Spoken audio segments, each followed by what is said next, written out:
কোন মসজিদের ইমামের মেহরাব নিরাপদ ছিল না, কোন মসজিদের খতিবের মিম্বর নিরাপদ ছিল না, বাংলাদেশের কোন ওয়াজ মাহফিল ইসলামী সম্মেলনের স্টেজ নিরাপদ ছিল না।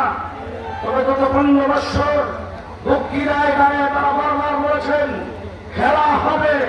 আজকে পরিষ্কার ভাষায় বলতে চাই, 15 বছর পর্যন্ত তোমরা খেলার কথা বলেছ, আমরা একদিনের জন্য খেলার মাঠ থেকে উঠে যাই নাই। আমরা 15 বছর খেলার মাঠে ছিলাম। জেলখানায় যাওয়ার আগে যেই ভাষায় যেই আওয়াজে কথা বলেছি, জেল থেকে বের হয়েও সেই ভাষায় সেই আওয়াজে কথা বলেছি। আজকে যখন তোমাদের সাথে পুলিশ নাই, যখন প্রশাসন নাই, পুলিশের অস্ত্র তোমাদের সাথে নাই, আজকে চূড়ান্ত খেলা হবে। তোমরা উভয় আজ আসলে কি কত দামে কত ছবল একটু দেখাতে চায়। 15 বছর পর্যন্ত তোমরা যা করেছ পুলিশ দিকের অস্ত্রের বিনিময় করেছ। আজকে প্রমাণ হচ্ছে তোমাদের কোন শক্তি নয়। আজকে তোমরা সব ইঁদুরের মতো গর্তের ভিতরে ঢুকে গেছ। তোরা সিরিয়া বাড়ি সালাম দিয়ে কোথাও পাওয়া যায় না, কথা কথাই বলতা পালাবো না।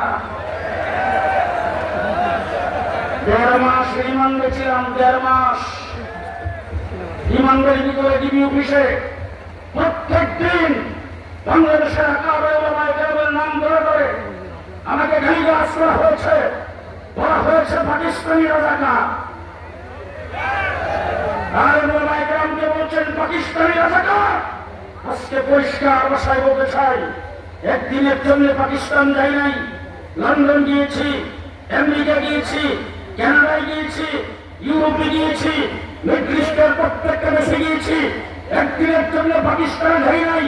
পাকিস্তানের সাথে আমাদের কোনো সম্পর্ক নাই, পাকিস্তানের সাথে আমাদের কোনো আত্মীয়তা নাই, পাকিস্তানের সাথে আমাদের কোনো গভীর বন্ধুত্ব নাই। আছে শুধু ভালোবাসা। তারাও মুসলমান, আমরা মুসলমান। মুসলমান হিসেবে আমরা তাদের ভাই, তারা আমাদের ভাই। আমরা পাকিস্তান যাই নাই। ইচ্ছা করলে দূর দিয়ে পাকিস্তান চলে যাওয়া যাবে না। তার কারণ হলো আমার বাংলাদেশের সাথে পাকিস্তানের বর্ডারের কোন সংযোগ নাই। আজকে তোমরা যারা আমাদেরকে পাকিস্তানি রাজাকার বাজারে দিয়েছ, তোমাদের সম্পর্কে বলতে চাই, তোমরা সবাই ভারতীয় রাজাকার।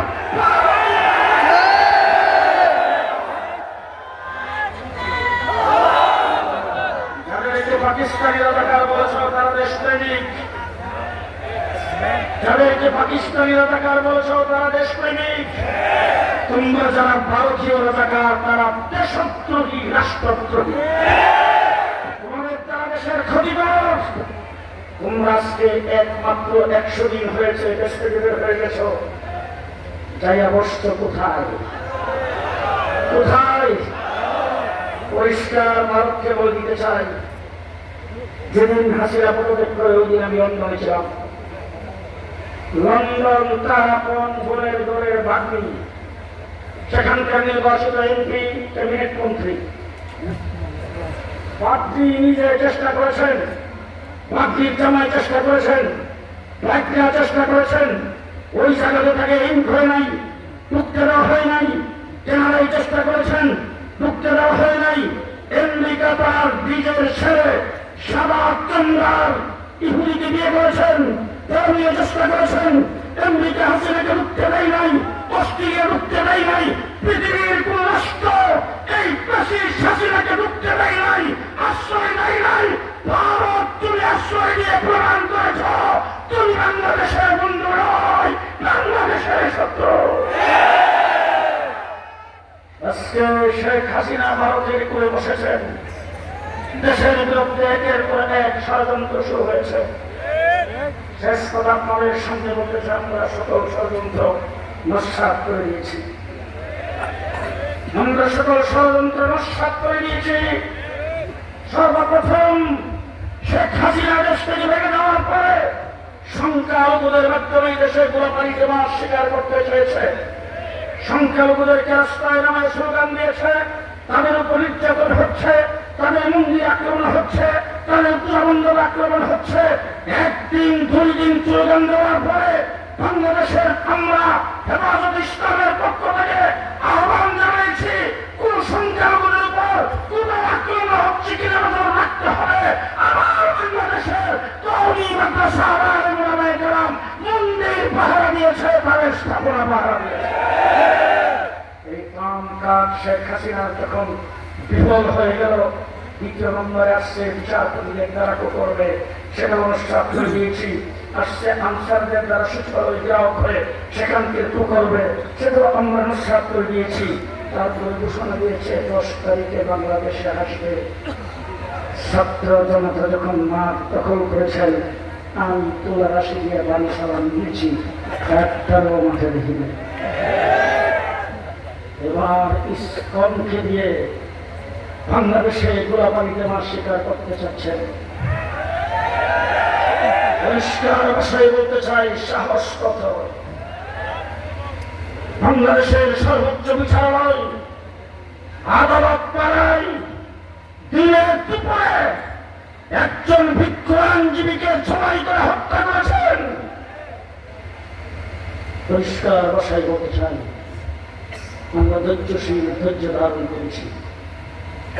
তবে বাংলাদেশে আজকে 54 বৎসর হিন্দুরা বসবাস করে। আমি মনে করি হিন্দুরা যেভাবে বাংলাদেশে আছে, ভারতও এত শান্তিতে রাখতে পারে না। হিন্দু সম্প্রদায়কে বলবো, আমরা তোমাদের ভাই, তোমরা আমাদের নাগরিক ভাই। বাংলাদেশে তোমরা পূজা পালন করো, শান্তিতে করতেছ, তোমাদের পূজা মণ্ডপ আছে, ব্যবসা প্রতিষ্ঠান আছে, বাড়িঘর আছে, নির্বাচিত হও, মন্ত্রী হও, এমপি হও, পুলিশ অফিসার হও, প্রধান বিচারপতি পর্যন্ত হয়েছ, তোমরা তোমাদের শিক্ষাগত যোগ্যতা দিয়ে নাগরিক সুবিধা ভোগ করবে, আমাদের কোন আপত্তি নাই। তবে বাংলাদেশের ইসলাম আর মুসলমানদেরকে খাইতে আসবে, ইসলামের নামে হোক আর যাই হোক, বিদায়া তক্তা বানিয়ে দেওয়া হবে।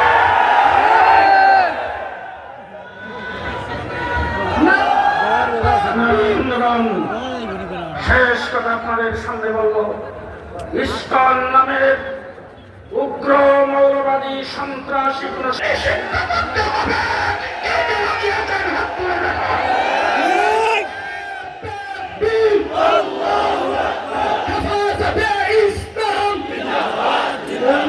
কথা বলতে চাই, যারা দিনে দুপুরে আমার একজন আইনজীবীকে হত্যা করেছে, বাংলাদেশে যারা বর্তমান সময়ে বাংলাদেশে যারা দেশের পরিস্থিতিকে খারাপ করতে চায়, যারা বাংলাদেশটাকে অস্থিতিশীল করতে চায়, তাদেরকে রাষ্ট্রদ্রোহী মামলা দিয়ে বিচারের কাঠগড়ায় দাঁড় করাতে হবে। কে কে রাজি আছেন হাত তুলে দেখান। শেষ কথা আপনাদের সামনে বলতে চাই, 54 বৎসরের ভিতরে সোনার বাংলা দেখেছি, আপনারা দেখেন নাই। সবুজ বাংলা দেখেছি, নতুন বাংলা দেখেছি, আধুনিক বাংলাদেশ দেখেছি, মডার্ন বাংলাদেশ দেখেছি।